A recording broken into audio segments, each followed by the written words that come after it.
এইরকম ওয়েদার সবসময় থাকে। তারপর বর্ষাকাল, মাঝে মাঝে বৃষ্টি পড়ছে, মেঘ করেছে, মেঘ একদম আছে, থাকছে সবসময়।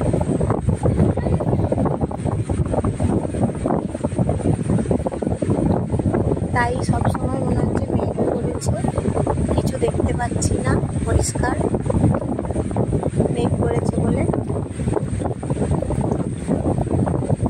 এই হচ্ছে দার্জিলিং ওয়েদার, মেঘের অবস্থা এরকম থাকে।